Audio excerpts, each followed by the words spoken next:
Okay, so we're now on the third section, which is where we get to the rabbits and elephants. And I just am changing gear ever so slightly from where I was a moment ago. So experience sets us on a life history trajectory. Now, where I left the conversation that we were having earlier about epigenetics and neurogenesis and the white matter and synaptic plasticity was I had introduced lots of examples of how these mechanisms transduced experience that individuals have in the world into these biological adaptations that help to adapt, survive and reproduce. But then, having learnt all of this, I came across the Adverse Childhood Experiences study, which I'm sure many of you are familiar with. So this study relates these adverse experiences that you see on the screen: sexual abuse, physical abuse, psychological abuse, mother treated violently, family member ever imprisoned, substance use in the home, and mental illness and suicidality. That was the first wave of collected adversity. The second wave included physical and emotional neglect. Now, people often say that separation or a divorce and separation are an adversity, but they were not included in this original study, although they were included in some subsequent studies. So this landmark study found that more than 1/2 of the population have encountered adversity.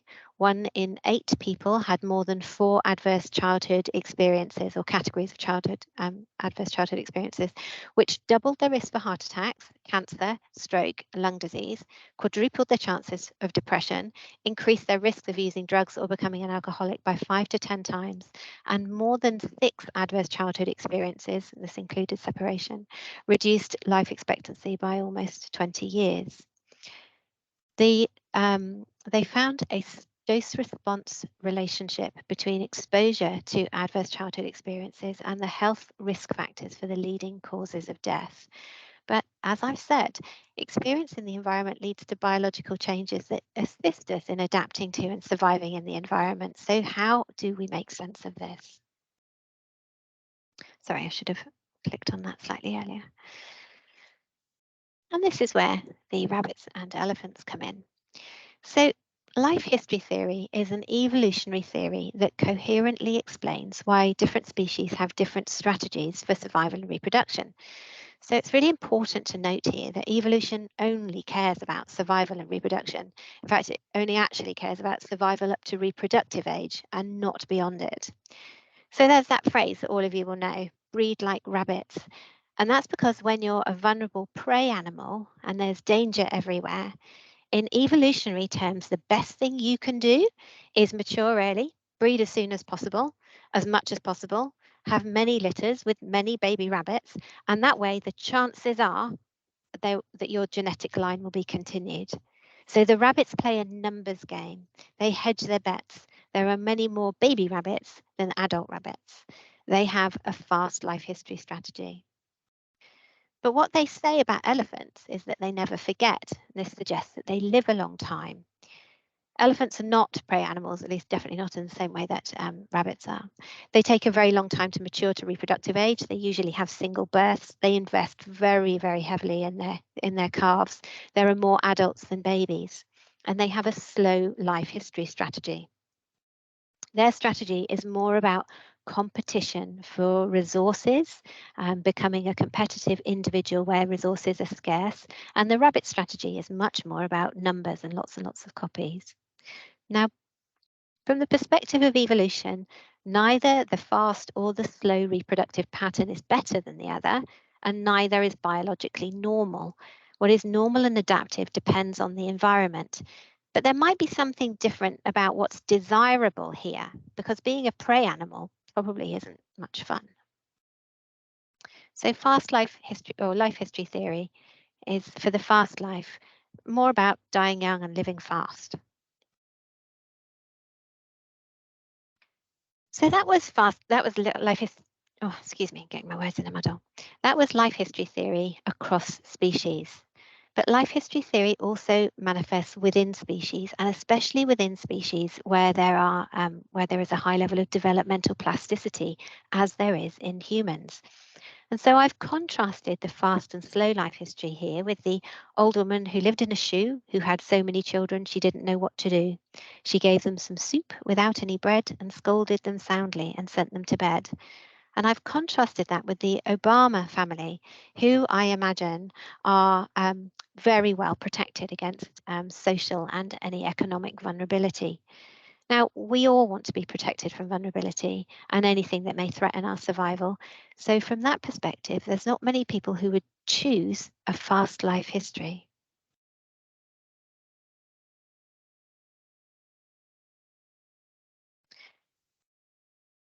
If the environment is stable, predictable, and safe, and relationally safe, we can, without undue risk, plan to create a good long-term future.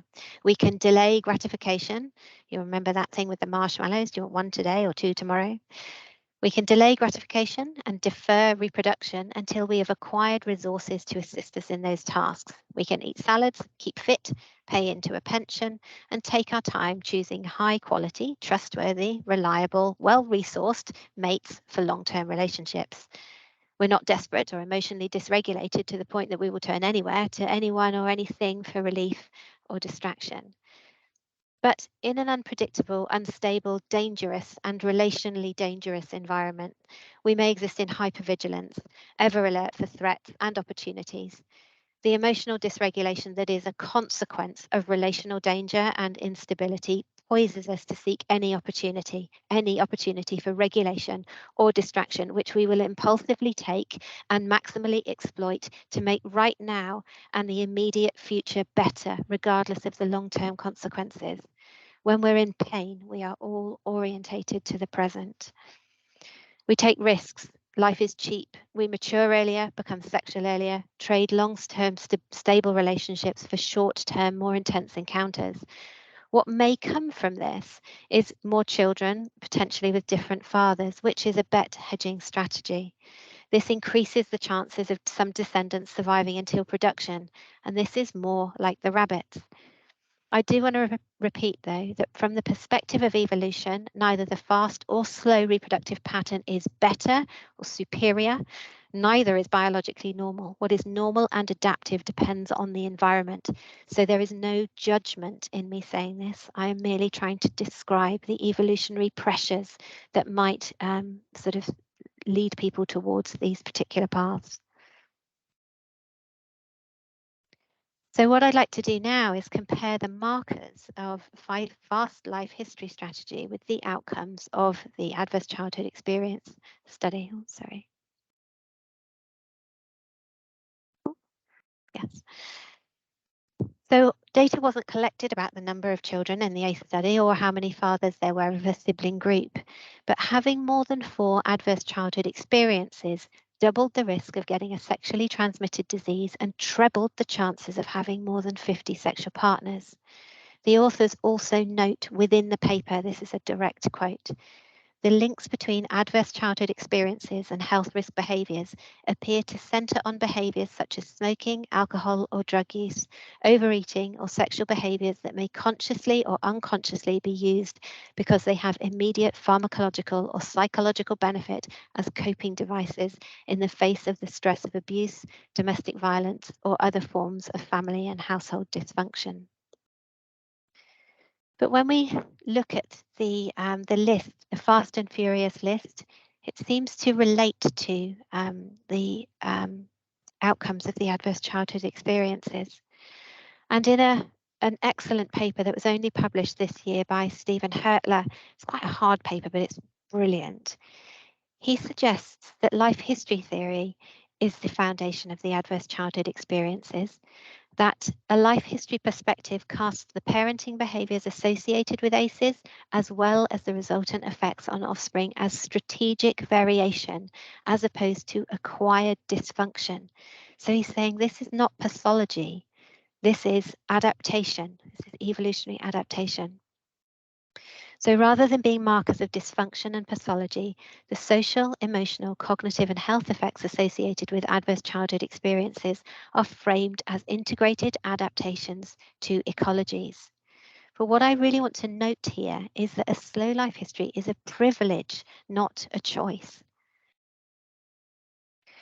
So I've spoken about neuroplasticity and how our experiences shape brains, and now I've spoken about life history theory, that our experiences shepherd us towards a life history strategy.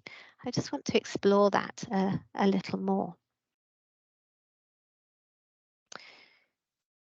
So neuroplasticity offers this idea that if we could choose our experiences, we can shape our brains. Now, we're not always free to choose. Sometimes we only have the tiniest amount of wriggle room, but we do have some wriggle room to choose our experiences. And I'm saying it again because it's an extremely important message. A slow life history is a privilege, not a choice. So our experiences shape our brains and they usher us onto diverse life history trajectories. So it seems as though the brains of fast life history strategists and slow life history strategists might be quite different, potentially as shown in the graphic.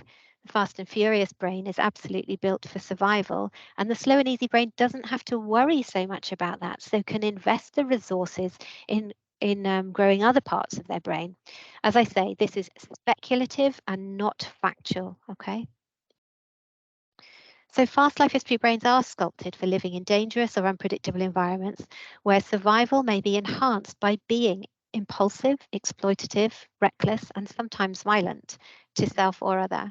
Also being manipulative and making ultimately quick decisions that deliver short-term gains, which can generate irresponsible, antisocial, and criminal behaviors. So but now I've spoken about how experiences shape brains, where does that leave our concepts of choice and responsibility? What choices are there in fast life history environments compared to slow life history environments? How developed is a sense of responsibility in a fast life history environment?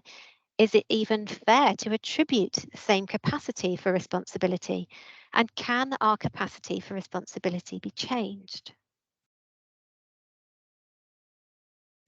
So Pathfinder is a preventative policing team that offers interventions that young people voluntarily engage with, and they work to reduce harm and reoffending.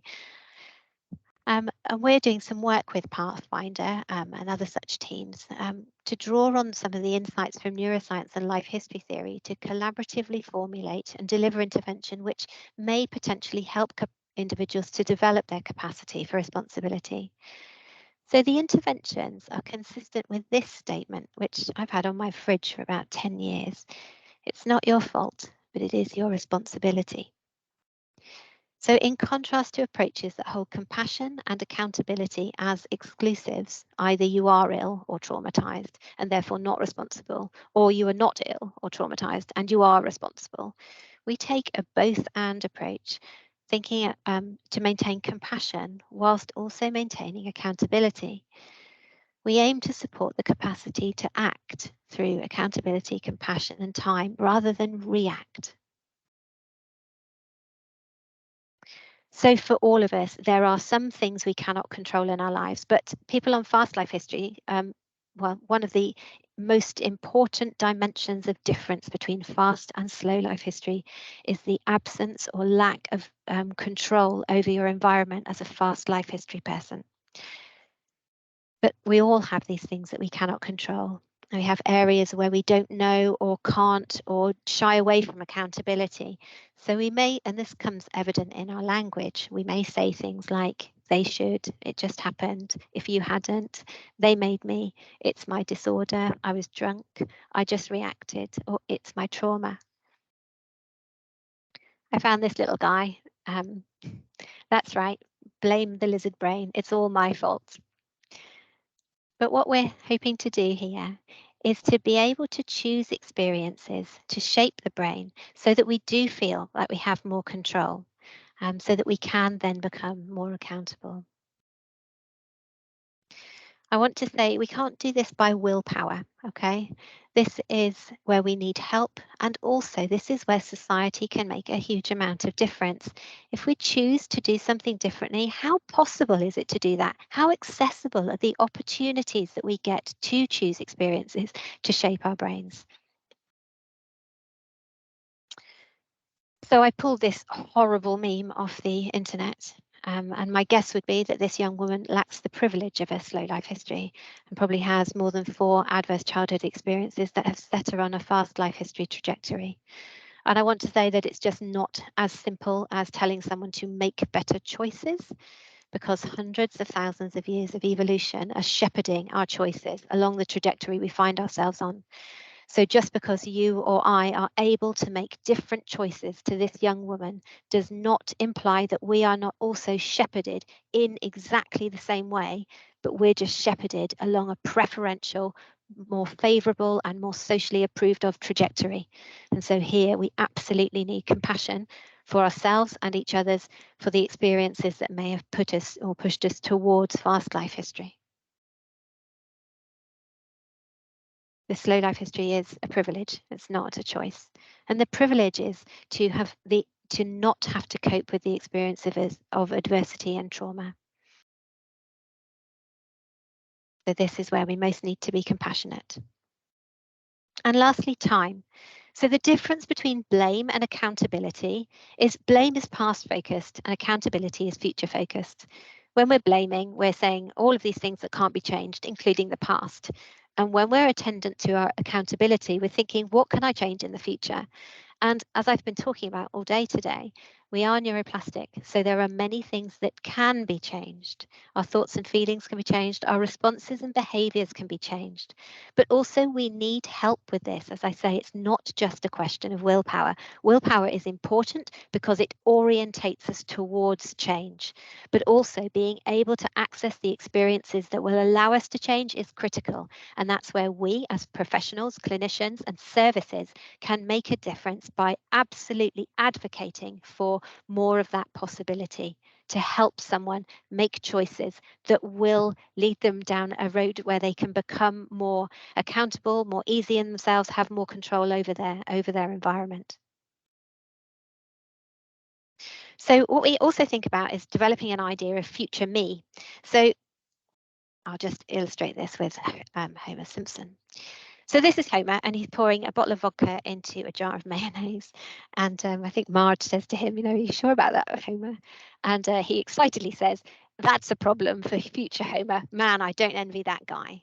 So Homer is disregarding his future and or interested and orientated to the present. And that is the absolute basis of fast life history. So a way of just sort of interrupting that is to just try and bring people's attention to what might I like in the future? Where does my future sit? How far in the future do I look? And just to have some of those sorts of conversations.